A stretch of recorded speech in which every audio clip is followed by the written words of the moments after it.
universo mecánico y más allá.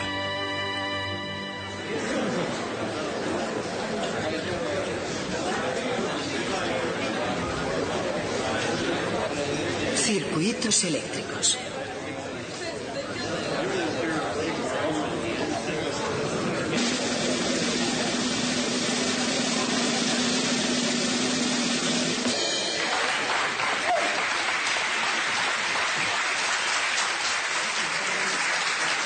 Creo que ya es hora de que esta clase tenga clase. Hoy día los científicos somos gente poco ceremoniosa, y en verdad es raro ver a uno trajeado así. Pero en el siglo XIX era bastante frecuente que para dar clases de cierta categoría se vistieran solemnemente. Y en ningún sitio fue esto más cierto que en la famosa Royal Institution. Tengo una fotografía que se hizo a mitad del siglo XIX. Esta determinada lección pública fue digna de ser inmortalizada en una fotografía debido a la asistencia del príncipe de Gales. Para eso se trataba de una institución real. El príncipe de Gales debe ser uno de estos muchachos que están aquí en primera fila. Sin embargo, yo no sé cuál es. Pero la razón por la que esta disertación es digna de ser recordada no es por la asistencia del príncipe de Gales, sino porque fue pronunciada por Michael Faraday. De hecho, en una conferencia como esta de la fotografía, hace unos 200 años, Michael Faraday quedó tan embelesado por la ciencia que decidió abandonar su prometedora carrera de aprendiz de encuadernador. Pero en esa serie de conferencias hubo un hombre que causó una impresión duradera en toda la tradición.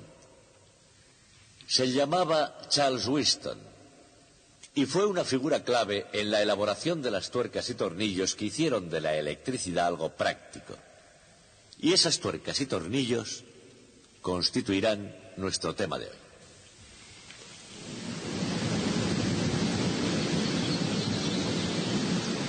Las tuercas y tornillos que mantienen unida la compleja maquinaria del mundo moderno no son más importantes en la historia de la civilización que el simple fluir del agua. Aprender a controlar y dirigir el curso del agua ha sido un ingrediente crítico en el desarrollo de las civilizaciones.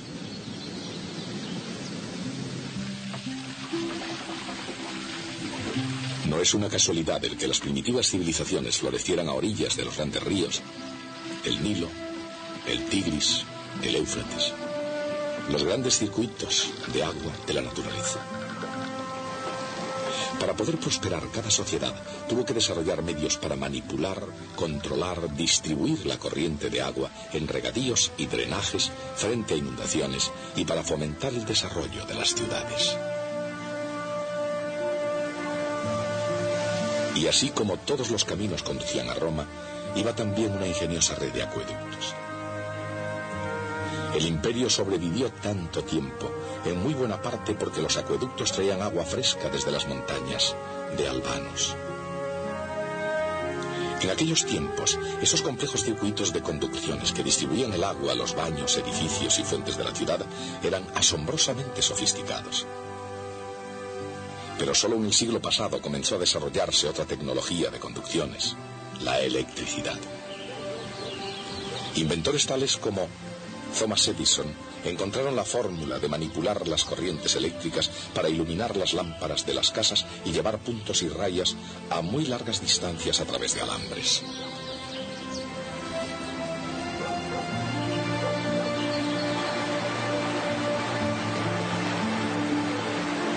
También crearon las formas de generar y distribuir electricidad por redes cada vez más complejas.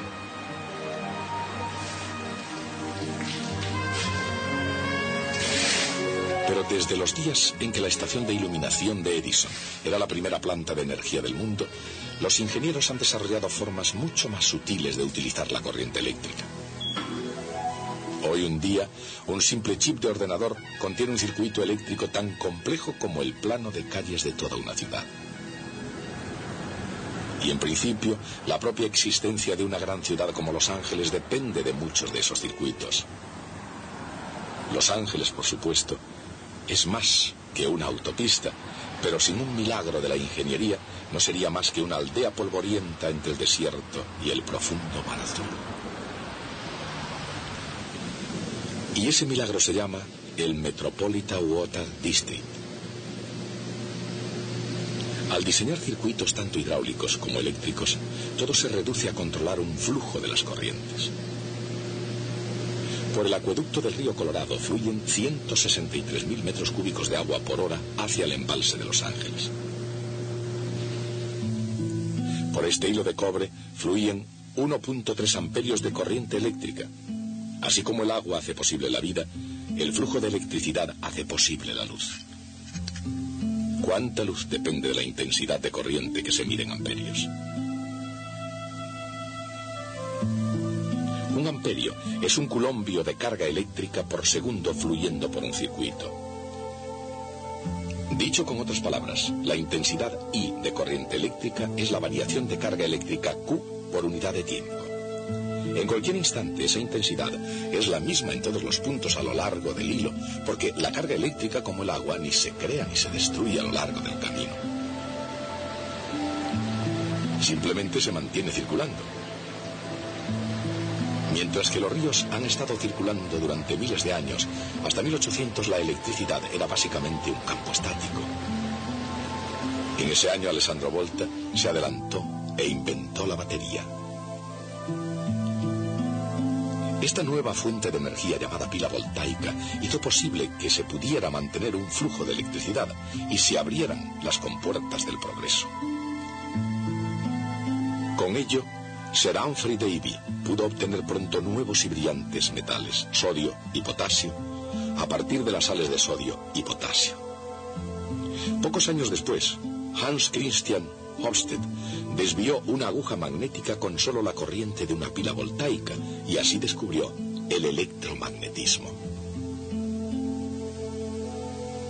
Más tarde, en el siglo XIX, Thomas Edison utilizó el flujo continuo de la corriente eléctrica suministrada por una pila voltaica para desarrollar la primera lámpara eléctrica. Y también utilizó esa corriente para perfeccionar un dispositivo inventado por otros, el telégrafo. Mucho antes, Carl Friedrich Gauss había visto el potencial en la desviación de la aguja de la brújula de Ørsted. El cierre de un interruptor eléctrico en un cierto lugar podía hacer que en otro lugar se moviera un imán. Muy pronto también otros llegaron a conseguir eso mismo. El telégrafo mantenía la promesa de una comunicación casi instantánea a larga distancia. Pero al principio la promesa de esa llamada larga distancia tuvo una vida corta. Después de recorrer varios kilómetros, la señal era demasiado débil para hacer funcionar el dispositivo magnético. Charles Winston, fabricante de instrumentos musicales y estudiante de acústica, encontró la solución a este dilema en los casi ininteligibles escritos de un oscuro profesor alemán llamado George Simon Ohm. Winston demostró, mediante experimentación directa, lo que Ohm había predicho a base de razonamientos matemáticos abstractos. Se puede mantener la intensidad de la señal si se aumenta el voltaje en proporción a la distancia. Winston había verificado la regla conocida como ley de Ohm. Para hacer fluir una corriente por un material conductor, se necesita una diferencia de potencial. Dicha diferencia de potencial es siempre proporcional a la intensidad de la corriente. La constante de proporcionalidad se llama resistencia. Esta ecuación se conoce como ley de Ohm. Un elemento de un circuito eléctrico con resistencia recibe el nombre de una resistencia. La ley de Ohm no es una ley fundamental de la naturaleza como la segunda ley de Newton o la ley de la conservación de la energía. No se cumple en todas las situaciones, pero es una regla de gran utilidad en la mayoría de las situaciones prácticas y ayudó a que el telégrafo se convirtiera en un invento realmente práctico. El telégrafo, perfeccionado por Thomas Edison y con el código ideado por Samuel Morse, amplió las fronteras americanas y no perdió el tren. Los hilos telegráficos iban paralelos a las vías del tren y la información que llevaban era de gran importancia para una tranquila circulación por todo el sistema ferroviario. Hubo alguna resistencia a la utilización de ambos inventos. La gente decía que la electricidad era peligrosa y algunos opinaban que a la velocidad que podían alcanzar los trenes el ser humano no sería capaz de respirar. Pero el progreso no se detuvo y con el tiempo los hilos y las vías conjuntamente representaron el mismo papel de vital importancia como antes lo habían hecho los grandes ríos, transportando personas, cargas e ideas. Y a través de millas y millas de alambre, el flujo de información sigue la utilización práctica de la ley de Ohm. Análogamente, reglas muy parecidas guían a los ingenieros en el diseño y la explotación de acueductos.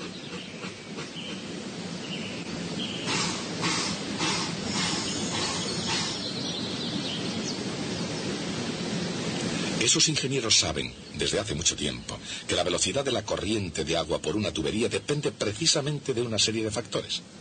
De la pendiente del terreno y de la presión aplicada, de la longitud y del diámetro de la tubería, y de la viscosidad y densidad del agua.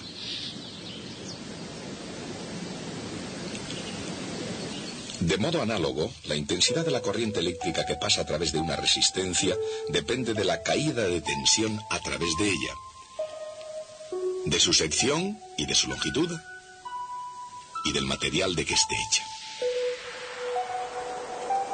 La resistencia de una resistencia eléctrica es proporcional a su longitud. Inversamente proporcional a su sección y proporcional a su resistividad o tendencia a frenar el flujo de electrones. Todos los materiales tienen esa tendencia, pero en grado distinto. Si colocamos resistencias en un circuito, una a continuación de otra, harán el mismo efecto que si hubiéramos colocado una resistencia más larga. Esta disposición se llama resistencias en serie. Si colocamos resistencias una al lado de otra, aumentará la sección por donde puede pasar la corriente. A esto se llama resistencias en paralelo, y el conjunto tiene menos resistencia que cada una por separado. Y lo mismo pasa con el agua. Si colocamos secciones de tubería en serie, es lo mismo que si la hiciéramos más larga, y la resistencia al movimiento aumentaría. Pero si las tuberías se colocan una al lado de la otra, pueden transportar más agua con más facilidad. Y estas en particular conducen gran cantidad de agua, haciéndola subir 480 metros de altura desde el río Colorado hasta un punto desde el que pueda descender hacia Los Ángeles. Pero como el embalse y la estación de bombeo fueron pensados para llevar tanta agua, el propio proyecto encontró una dura resistencia, sobre todo por parte de Arizona, el estado que casualmente está al otro lado del río. El día que comenzaron las obras de construcción, en el año 1934, los soldados del estado de Arizona se apostaron a la orilla del río con rifles y ametralladoras. En este caso, la base de la resistencia era clara. El flujo del progreso para California era a expensas del futuro de Arizona. Pero, ¿qué pasa de la resistencia natural al avance de los electrones? ¿Cuál es exactamente la naturaleza de la resistencia eléctrica? Bajo la influencia del campo eléctrico, los electrones se mueven por un metal como una canica cuando cae en un flujo viscoso. Si no fuera por la resistencia, acelerarían libremente como cuando un cuerpo cae en el vacío. Pero en la realidad se mueven con una velocidad media constante. La resistividad es como la viscosidad. Cuanta más tenga un material, más lentamente se podrá mover una partícula en su interior.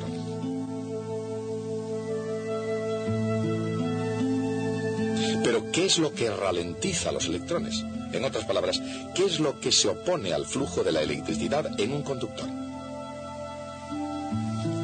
En el interior de un metal los electrones se mueven constantemente en todas direcciones. Aquí están representados algunos de ellos por unos puntos. Giran en órbita por todo el metal como si fuera una molécula gigante. Esta especie de flujo no encuentra ninguna resistencia. Tampoco crea una corriente neta que entre por un extremo y salga por otro. En esas condiciones, el conductor está en equilibrio electrostático. No hay campo eléctrico en su interior. No hay diferencia de potencial de un extremo al otro. Pero si una batería hiciera circular una corriente eléctrica, ese equilibrio se destruiría y se crearía un campo eléctrico en el interior del conductor.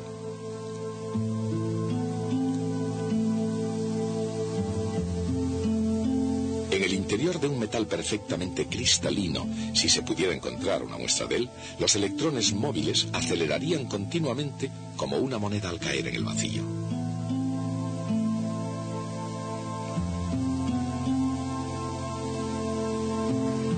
Pero en el mundo real, los cristalinos no son perfectos. Tienen defectos e impurezas y sus átomos vibran con energía térmica. Los electrones acelerados por la fuerza del campo eléctrico rebotan contra cada impureza comportándose como una bola en una máquina de juego. Todos esos rebotes, todas esas paradas y arrancadas producen la resistencia que impide que el electrón circule aumentando su velocidad. Por eso, los electrones se mueven a una velocidad media constante, creando una corriente constante bajo la influencia de una fuerza constante. Cuando los electrones tropiezan con las imperfecciones, hacen aumentar las vibraciones de los átomos. De ese modo, la energía eléctrica de los electrones acelerados se convierte en energía térmica de los átomos vibrando. Y hace aproximadamente 100 años, de ese calor salió una idea brillante. Si una resistencia adquiere calor suficiente, brillará. Y Thomas Edison encontró los materiales apropiados que brillasen con luminosidad. Por supuesto que todos los circuitos brillan, pero sí producen calor, tanto si es deseado, como si no. Los ordenadores, por ejemplo, tienen ventiladores para eliminar el calor no deseado. De hecho, algunos superordenadores generan tanto calor que requieren un sistema de refrigeración líquido que mantenga la temperatura baja. Y ese calor, tanto si es un objetivo buscado como si no, consume energía al producirse. Cuando la corriente pasa por una resistencia, la energía convertida en calor es igual a la cantidad de carga que circula por la diferencia de potencial. La cantidad de calor por unidad de tiempo o potencia consumida es igual a la intensidad por la diferencia de potencial. Utilizando la ley de Ohm, la potencia se puede expresar también por I al cuadrado por R o V al cuadrado dividido por R. ¿Y cuál es el resultado? Bien, para comenzar se miden vatios. Un vatio es una medida de potencia igual a 1 amperio por 1 voltio. Si ahora multiplicamos ese vatio por 1000, tendremos 1 kilovatio. Y si lo multiplicamos de nuevo por 1000, tendremos 1 megavatio. En horas punta, el embalse de Parker genera 120 megavatios. Vatios y agua. La red eléctrica que aquí, en esta planta hidroeléctrica, adquiere una forma concreta. Así como el progreso se basa en las corrientes de agua y de electricidad, también demanda una gran cantidad de ambas. En esta sociedad americana, ávida de energía, cada persona consume aproximadamente 1 kilovatio de potencia eléctrica todo el tiempo, día tras día, a lo largo de todo el año.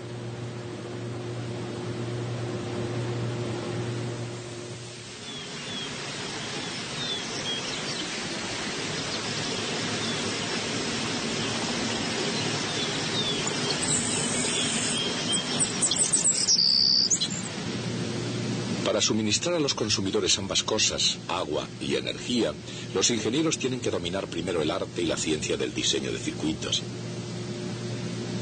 Los elementos comunes en los circuitos eléctricos elementales son los hilos y los interruptores, las baterías, las resistencias y los condensadores.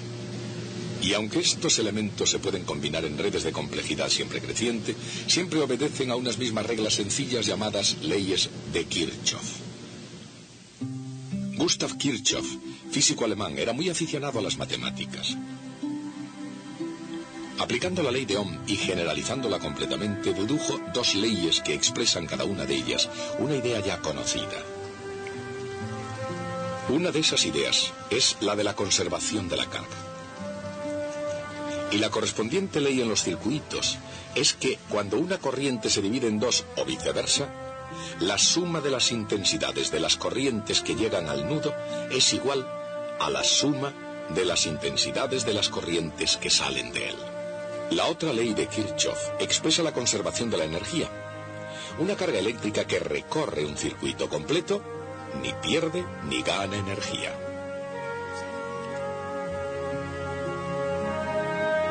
Consideremos una carga eléctrica en el espacio que no esté confinada a un circuito. Si se mueve por el espacio a lo largo de la trayectoria que la lleve de nuevo a su punto de partida, no se habrá realizado trabajo neutro.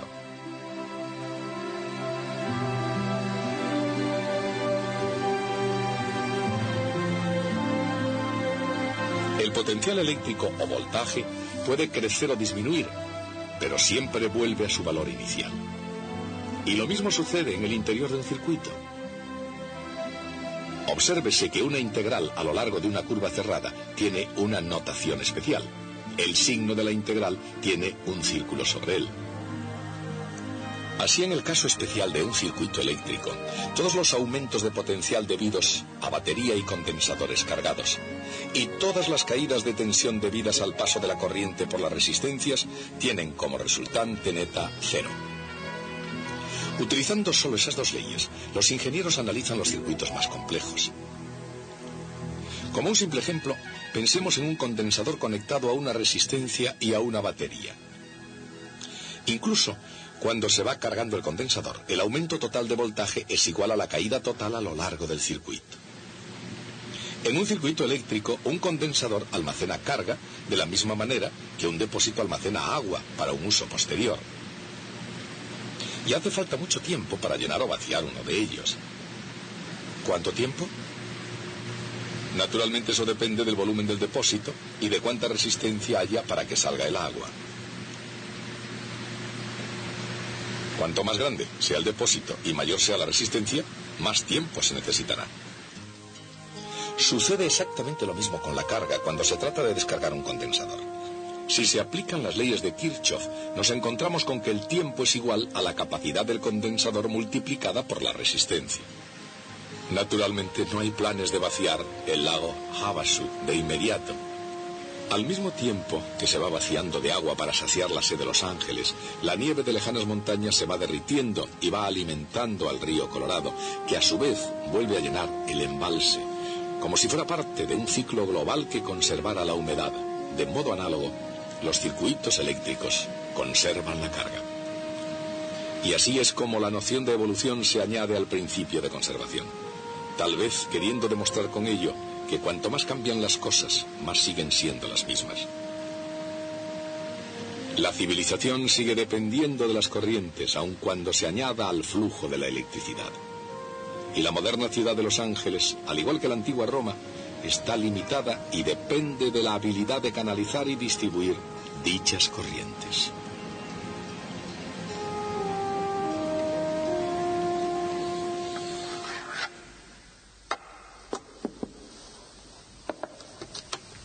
Hoy hemos estudiado las reglas que hacen que la electricidad sea algo práctico.